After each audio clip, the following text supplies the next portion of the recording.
आइए देखते हैं, मजा आएगा। प्रश्न ये है कि अगर भारत लिखा जाए तो इसको अपने नाम इंडिया से क्यों जोड़ना है? मतलब अल्टीमेटली तो इंटरचेंजेबल है ही ना, ये संविधान में यही लिखा है, इंडिया दैट इज भारत। अब वो भारत लिखना चाहते हैं तो उसका श्रेय भी आप ही लोग ले लें कि हमारी वजह से लिख रहे हैं। और दूसरा वो कह रहे हैं जब भी विदेशी धरती में जाते हैं राहुल गांधी तो चीन की प्रशंसा क्यों करते हैं? आप अपनी माँ को हो सकता है अम्मा कहती हूँ, मैं माँ कहती हूँ, कोई मम्मी कहता हो, कोई कुछ और कहता हो, कोई अम्मी कहता हो, तो उससे क्या माँ के प्रति प्रेम कम हो जाएगा? और वो नाम जो संविधान में निहित है, तो ये अनर्गल मुद्दा है, ये वो हवा का गुब्बारा है, वो ये मैंने ये पहले मैं बीच में बोलूं उसके बाद आप बीच में नहीं बोली थी, मेरे में भी मत बोलिए। आप चूंकि मुझसे प्रश्न करें कि इसलिए मैंने छोड़ा जाता है। ठीक है, बोलिए। जब भी सरकार नहीं, अभी जवाब मत दीजिए, मेरे जवाब के बाद दीजिएगा। अच्छा, हर बार शगुफा छोड़ा जाता है, एक हॉट एयर बलून छोड़ दिया जाता है, उसी में बंधे रहे, उसी में उलझे रहे, वही बहस होती रहे, हर प्राइम टाइम शो पर वही चले। वही हुआ था यूनिफॉर्म सिविल कोड के साथ, वही हुआ वन नेशन वन इलेक्शन के साथ, वही हुआ था 2019 में सीए लेने के बाद, आज तक कानून उसके नोटिफाई नहीं हुए, नियम नोटिफाई नहीं हुआ, कानून लागू नहीं हुआ। यह हॉट एयर बलून है, यह एक शगुफा है जो छोड़ा गया है कि हम कहीं पलटकर महंगाई पर, बेरोजगारी पर, आर्थिक असमानता पर, मणिपुर पर सवाल ना पूछ ले। इनको इंडिया से आपत्ति कब शुरू हुई? जब हमने अपने गठबंधन का नाम इंडिया रखा, हमें कोई फर्क नहीं पड़ता। अरे हमने भारत जोड़ो यात्रा करी है और हम ही ने इंडियन इंडिपेंडेंस की लड़ाई लड़ी है और हम ही अपने आप को इंडिया कहते हैं, तो आपके पास तो ना भारत है ना इंडिया है। भारत जिसने जोड़ा 4000 किलोमीटर चल के, उससे तुम भारत पर सवाल पूछोगे? आपको दिक्कत है, आपको दिक्कत है इंडिया के हमारे नाम से, क्योंकि अपनी मां का नाम विद्रूप करने वाले देशभक्त नहीं हो सकते। मुझे भारत इंडिया में कोई आपत्ति नहीं है, हम भारत भी जोड़ेंगे, हम इंडिया को भी जिताएंगे, क्योंकि हमारे रग रग में भारत माता का खून है और हमारे मस्तिष्क पे इंडिया का मान है, इनके पे नहीं है। ये आजाद भारत में गुलामी के खिलाफ लड़ाई लड़ रहे हैं, कौन सी भगवान जान सकता है? अभी बदत है भाई, अभी बदत है। ठीक है, हालांकि आपने चूंकि ये पूछा था, आपको आपके हिसाब से ये बहस अनर्गल है, हमने राहुल गांधी की कई बात पर आज बहस रखी है, आपको सुना देती हूँ कि ये बहस क्यों रखी गई है। चलो भाई देखो अब मैं क्या करता हूँ। The Constitution actually uses both names, right? So the line in the Constitution is the line I started with. India, that is Bharat, is a union of states. So I don't really see a problem there. Both words are perfectly acceptable. But I think maybe we irritated the government a little bit because we named our coalition India, so that got them all heated up.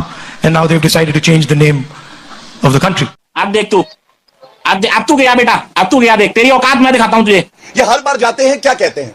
Anjana जी, आपको याद है कुछ माह पहले राहुल गांधी ने कहा भारत का लोकतंत्र खत्म हो गया। मैं पूछना चाहता हूं, लोकतंत्र खत्म हो गया है तभी हमने देखा कि G20 का आयोजन कितना सफल था। हर जो लोकतंत्र है वो तारीफ कर रहा है। और आपको मालूम है आग कहां लगी थी? आग लगी हुई थी चीन में। चीन में क्यों?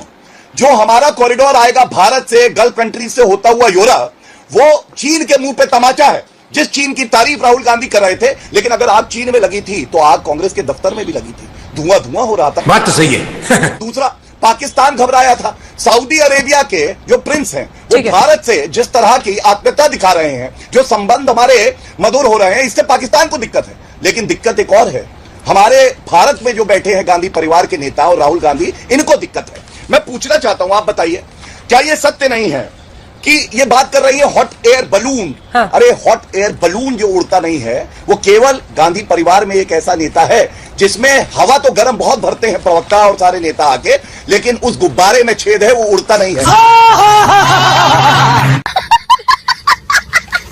सुप्रिया जी, दो बातें मैंने भी क्रॉस चेक किया है। जब इस तरह का रेजोल्यूशन लेकर मुलायम सिंह यादव आए थे यूपी विधानसभा में, तो सर्वसम्मति से सभी ने उसे स्वीकार किया था। हालांकि फिर उसके बाद वो मामला आगे नहीं बढ़ा।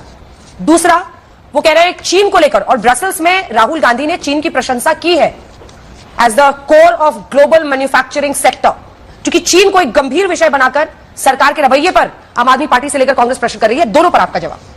आपने कुछ सवाल पूछे और सवाल पूछने के जवाब देने से पहले मैं कुछ तथ्य रख देना चाहती हूं, और चीन पर तो मैं शर्तिया जवाब देना चाहती हूं, क्योंकि चीन का प्रेम इस देश में एक आदमी से है और उनका नाम नरेंद्र मोदी है। हमें तो सवाल पूछना चाहिए कि जो छोटी इकोनॉमी बड़ी इकोनॉमी से नहीं लड़ती जैसी बातें जिनके मंत्री करते हैं, वो चीन पर मुंह खोलेंगे? चुपचाप बैठिए। चीन को आप सिर्फ और सिर्फ नारियल पानी पिलाने महाबलीपुरम ले जाते हैं। असल मुद्दा अडानी से ध्यान भटकाना है और कुछ। जकार्ता जाएंगे, जोहानिसबर्ग जाएंगे, अमेरिका जाएंगे, फ्रांस जाएंगे, ग्रीस जाएंगे। हवाई जहाज मोदी जी का बस मणिपुर नहीं जाएगा। तो यहां पर बैठकर ज्ञान बांटना बहुत आसान है भाजपा के लिए। जिस तरह का कुशासन आप कर रहे हैं वो देश देख रहा है। मैंने एक भी बात ना गलत ट्वीट करी है और ना मैं गलत और झूठ बोलती हूं। वो आपका डीएनए है, वो आपकी सीख है, मेरी नहीं है। शर्म आनी चाहिए। और मुझे झूठा कहने से पहले अपने गिरेबान में झांक कर देखिए, क्योंकि मैं सिर्फ और सिर्फ सच बोलती हूं और इस बात को बहुत अहंकार से कहती हूं। अभी बदत है भाई, अभी बदत है। सुप्रिया श्रीनेत ने झूठ बोला कि जो G20 का आयोजन हो रहा है और ये इनके ट्वीट से पढ़ रहा हूं। G20 के लिए भारत मंडपम बनाने की लागत 2700 करोड़ रुपए। जल निकाय का इंतजाम नहीं, एक बारिश ने तबाही मचा दी। मशीनों से पानी निकालने की कोशिश चल रही है। बारिश भी अंतर्राष्ट्रीय देश विरोधी साजिश में शामिल है। कौन है ये भ्रष्ट लोग जो इतना पैसा झटक कर इतना घटिया काम करते हैं? अब आप मुझे बताइए। ये पीआईबी ने कहा दिस क्लेम इज मिसलीडिंग, और यहां पे स्पष्ट लिखा हुआ है कि ऐसा कोई भी ब्लॉकेज नहीं हुआ। वहां पे स्थिति बिल्कुल साफ है और एक वीडियो दिखाया गया तो झूठ बोला। यही नहीं, अभी और सुनिए। भारत की सेना सबसे ज्यादा वीर है पूरे विश्व में। क्या यह सत्य नहीं है? राहुल गांधी ने बोला कि भारत की सेना चीनी सेना से पिट गई। तो मैं पूछना चाहता हूं, अरे पिटा कोई है तो वो भारतीय राजनीति में राहुल गांधी है जो लॉन्च नहीं हो पाता। सुप्रिया जी, वो झूठे हैं और उनका झूठ अभी 10 सेकंड पहले आप ही की रिसर्च टीम ने पकड़ लिया कि बीजेपी ने स्टेज किया था वॉकआउट। मैंने तो तथ्य कहा था, सच को छुपाया नहीं जा सकता। मुझे झूठा साबित करने तो खुद ही झूठे साबित हो गए। मैं उनको शर्मा से चुप हो जाती, लेकिन ये साहब की तो बात ही अलग है। बीच में मत बोलिए प्लीज, बीच में मत बोलिए, बीच में फिर मैं बोलने नहीं दूंगी। दरभंगा का एम्स खुल चुका है, दरभंगा में एम्स बन चुका है, लोग ढूंढ रहे हैं। ये सच और ये झूठ हमने नहीं, मोदी जी ने कहा था। अमेरिका जाकर जून में मोदी जी ने कहा हर साल एक नया आईआईटी, एक नया आईआईएम बन रहा है देश में। वापस आए तो पार्लियामेंट में सरकार को कहना पड़ा 5 साल से एक भी आईआईटी और एक भी आईआईएम नहीं बना था। ये झूठ क्यों बोला? क्यों झूठ बोलने की बीमारी है? तो मेरा मुंह झूठ बोलने पर मत खुलवाइए, क्योंकि 600 करोड़ मतदाताओं और कबीर और गुरु नानक के साथ बैठने वाली चर्चा पर खुल जाएगा, बड़ी फजीहत हो जाएगी। जवाब दीजिए गौरव जी, गौरव जी जवाब दीजिए। तो रुको जरा, सबर करो, बोला धक्का मुक्की नहीं करने। देखिए, मैं नहीं चाहता था कि लाइव चर्चा में इनकी बेइज्जती करूं, लेकिन सच और झूठ की जब कहानी बताई जा रही है तो यह आवश्यक हो जाता है कि मैं झूठ बताऊं। राहुल गांधी का बताया, प्रवक्ता का बताया, अब 2 मुख्यमंत्रियों का दिखाता हूं आपको।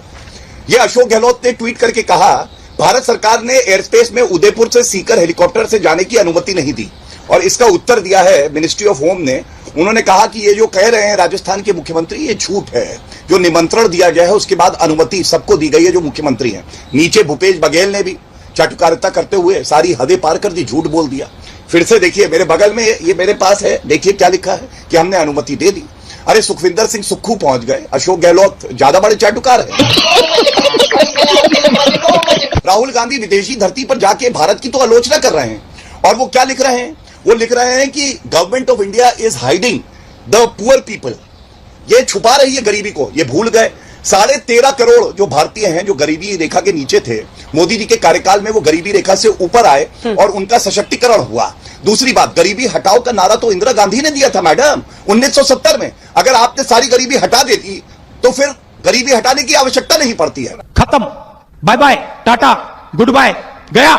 जय श्री राम दोस्तों, यह डिबेट वीडियो अंजना उपकर से बीजेपी के प्रवक्ता गौरव भाटिया और कांग्रेस के प्रवक्ता सुप्रिया सुनीत के बीच थी। आपने देखा कि किस प्रकार सुप्रिया सुनीत मोदी जी पर लगातार गलत पे आरोप लगाते जा रहे थे, जिसे गौरव भाटिया ने बहुत ही अच्छी तरीके से संभाला।